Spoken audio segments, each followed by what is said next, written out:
자, 제가 오늘 제일 이렇게 성도님들과 나누고 싶었던 게 6장입니다. 6장. 6장인데 시간대로 한번 할 수는 있을 것 같습니다. 근데 조금 시간을 오래 길게 해서 좀 지루할 것 같은데 조금만 참으시면 좋을 것 같습니다. 자, 초대교회 재정 문제가 이제 또 발생을 합니다. 이제 그러니까 이제 아나니아의 재정 문제와 이제 초대교회의 6장에서 또 재정 문제 두 가지 이제 내부 문제가 이제 발생을 하거든요. 근데 각각이 두 개가 두 문제를 아름답게 해결을 해요. 해결했더니 부흥을 하게 되거든요. 또 마찬가지입니다. 이 6장 1절부터 7절에 재정 문제가 발생을 하는데 이 문제도 해결했더니 좋은 일이 발생을 합니다. 그래서 세 가지 단락으로 나눌 수가 있는데요. 첫 번째 사도들의 실수입니다. 두 번째 편견과 파벌 문제가 초대교회 공동체 안에 생기게 되었습니다. 세 번째 초대교회가 이 파벌과 편견과 파벌 또 사도들의 실수의 문제를 내부적으로 발견했을 때 그들이 어떠한 결단을 내렸는지를 보게 된다면 우리가 혹 교회라든지 개인적이라든지 우리가 또 사람들의 관계 문제에 일어났을 때 어떠한 선택을 해야 되는지 알 수 있게 될 것 같습니다. 자, 들어가겠습니다. 사도들이 실수를 하게 됩니다. 두 번째 내부의 문제가 발생을 하는데요. 첫 번째가 뭐냐면 이 초대교회 공동체 안에 구성원들의 이해가 필요한데요. 먼저 구성원들이 히브리파 유대인들과 헬라파 유대인들로 구성이 되어 있었습니다. 이 헬라파 유대인들이 왜 예루살렘에 있었냐? 그 이유는요. 그 이유 중에 하나가 이런 것입니다. 경건한 유대인들은 그 황금문이라 그러거든요. 이제 어디죠? 여기 그 예루살렘 성벽에 여러 가지 문들이 있었는데 그중에 동쪽 문이 황금문이었어요. 황금문. 황금문인데요. 그 문, 그 문으로 예수님이 나귀를 타고 입성을 했어요. 왜냐하면 메시아가 그 문을 통해서 들어온다고 했기 때문이죠. 나귀를 타고. 그런데 그러기 때문에 그 황금문, 그 동쪽 문인 그 문을 통해서 그 문을 통해서 메시아가 들어오기 때문에 그 문 앞에 유대인들의 무덤이 많았습니다. 그래서 그곳에 묻히고 싶었고 자기들이 그곳에서 메시아를 만나고 싶어서 헬라파 유대인들 중에 경건한 사람들이 조금 많이 예루살렘에 머무는 자들이 있었대요. 그런데 남자가 죽게 되면 이제 과부들 이제 여인들이 이제 과부가 될 수밖에 없었고 자기들은 재정적인 문제가 생길 수밖에 없었는 거예요. 그들 중에 예수 그리스도를 믿는 자들이 유입이 이제 됐다라는 것입니다. 그래서 초대교회 예루살렘의 공동체에 히브리파 유대인들과 헬라파 유대인들이 있었는데 특히 헬라파 유대인들의 과부들이 좀 많이 힘들었다라는 것을 알 수가 있습니다. 그래서 교회 내부에 이 과부들에게 이들이 가난한 자들이잖아요. 그래서 사도들에게 바쳤던 그 재물과 예물들을 그들에게 나누어 줬는데 이게 문제가 발생을 한 거예요. 히브리파 유대인들에게는 과부들에게는 그게 재정적 도움이 잘 갔는데 헬라파 유대인들의 과부들에게는 이게 잘 안 갔는가 봐요. 그러면서 이제 이게 문제가 발생한 거죠. 이게 형평성 문제가 생겨서. 그래서 헬라파 유대인들에게 구제금이 안 가다 보니까 헬라파 유대인들이 히브리파 유대인들을 원망하기 시작을 했습니다. 그러면서 이제 문제가 발생하게 되었습니다. 그래서 사도들이 이 문제에 대해서 인정을 하고 해결을 합니다. 어떻게 했냐면 결국은 사도들도 히브리파 유대인들이다 보니까 이 헬라파 유대인들을 잘 관리 이렇게 잘 케어를 못했던 것 같아요. 그래서 이 해결책으로 사도들이 뭐라고 얘기하냐면요, 재정 관리할 사람들을 뽑자. 근데 사도들이 재정 관리를 잘했거든요. 잘했기 때문에 이게 재물을 계속 잘 이렇게 사람들이 왔고 그것을 사도들이 가난한 자를 잘 나눠줬는데 이게 초대교회 성도들이 많아지다 보니까 이게 나눔과 이거에 대해서 제대로 못하게 된 거죠. 그리고 사도들은 기도와 말씀도 행해야 되기 때문에 이 재정적인 문제를 제대로 잘 다루지를 못했다라는 것입니다.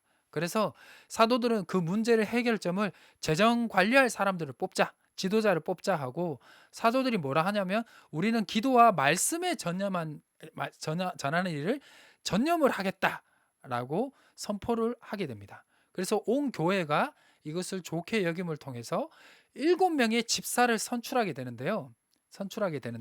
그러면서 이제 문제가 해결을 하게 됩니다.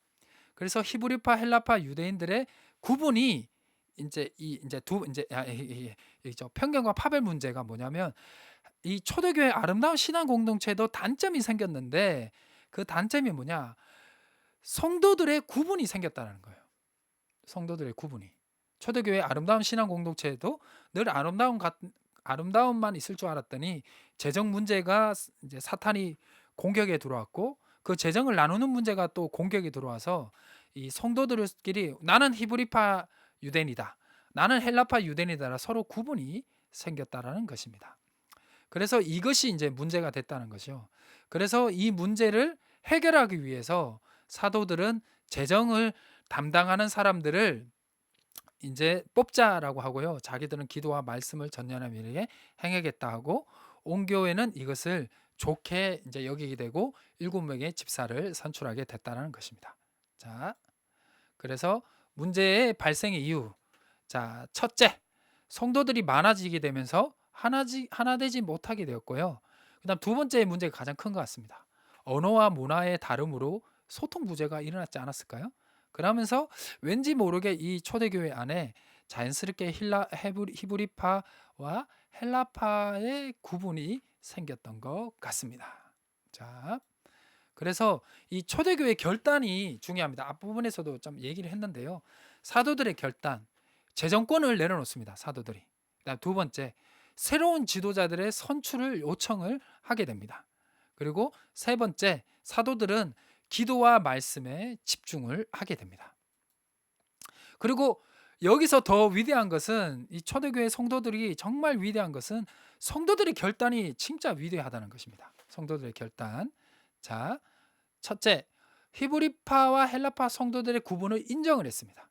인정을 했고, 두 번째, 새로운 지도자를 뽑자고 했잖아요. 재정을 담당하는 뽑자고 했는데요. 히브리파 유대인들이 자신들의 잘못을 인정했는 것을 무엇을 통해 알 수 있냐면요. 새로운 지도자들의 이름이 7명이 나와요. 이름이 7명이 나오는데요. 여기 밑에 적어놨지만 이걸로 보시죠. 자,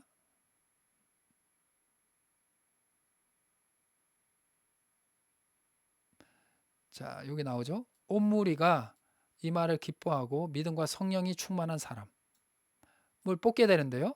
여기서 이제 이렇게 되죠.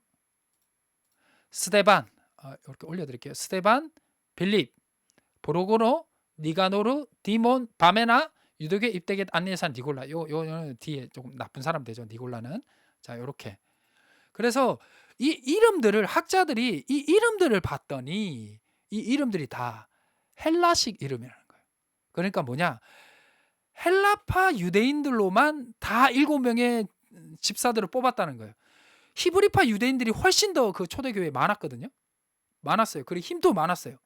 그런데 믿음과 성령에 충만한 사람들이 누구냐 봤더니 헬라파 유대인들이 더 많았다는 거죠. 그래서 그들을 뽑았는 거예요. 아니, 히브리파 유대인들은 자기 똑 사람들을 뽑아야 더 좋은 거 아닙니까? 그런데 그 초대교회 성도들이 자기의 잘못을 인정을 했다는 거예요. 히브리파 유대인들이. 이것이 위대하다는 것입니다. 그들의 인정을 하고, 그래, 오히려 이것을 헬라파 과부들에게, 유대인들의 과부들에게 더 좋은, 더 많은 것들을 도와주기 위해서는 그들을 뽑아줘야 된다. 그래서 헬라파 유대인들로 집사 7명을 다 뽑아버렸어요. 다 선출해줘. 정말 위대한 일을 행한 것입니다. 그래서 이제 초대교회 성도들이 상당히 위대했다는 것입니다. 그래서 그 결과로 어떤 일이 벌어진지 아십니까? 6장 7절입니다. 하나님의 말씀이 더 왕성하게 되고요. 예루살렘에 있는 제자의 수가 더 심히 많아집니다. 그 다음이 중요합니다. 허다한 제사장의 무리도 이도에 복종하게 됩니다. 여러분, 이스라엘 그 초대교회 공동체의 핍박의 대상이 누구였죠? 제사장들, 사두개인들이었습니다. 이 허다한 제사장의 무리들이 초대교회 공동체 안에 유입이 돼버린 것입니다. 무엇 때문에? 초대교회 공동체의 내부의 문제를 아름답게 해결을 했더니 오히려 자기들을 핍박하는 사람들이 더 많이 유입이 됐다라는 것입니다. 이것이 교회의 내부의 문제의 마지막 하이라이트이고 결론인 것입니다. 오늘은 여기까지 하겠습니다. 좀 시간이 있으면 좀 성경도 한번 다시 좀 짧게 하려고 그랬는데 그거는 다음 주에 해드리도록 하겠습니다. 오늘은 좀 많은 양을 했기 때문에 하도록 하겠습니다. 자, 오늘 여기까지 할게요.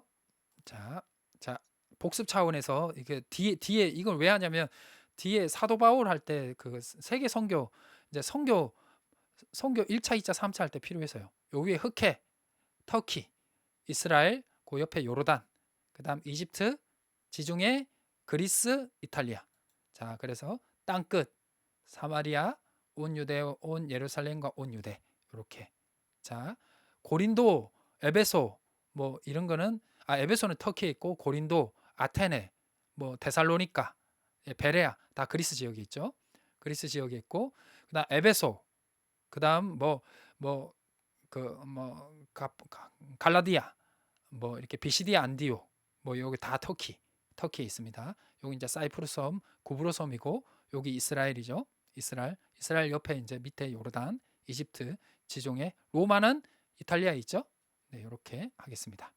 자, 마지막으로 이제 사도행전 1장 8절 오직 성령이 너희에게 임하시면 너희의 권능을 받고 예루살렘과 온 유대 거의 뭐 오늘까지가 온 유대죠. 자, 이제 다음 주까지 온 유대, 그다음 사마리아 땅끝에 이르러 내 증인이 되라. 계속 이제 예루살렘과 유대에 계속 증인이 되고 있는 모습을 계속 보여주고 있죠. 그래서 오늘은 여기까지 하겠습니다. 수고하셨습니다.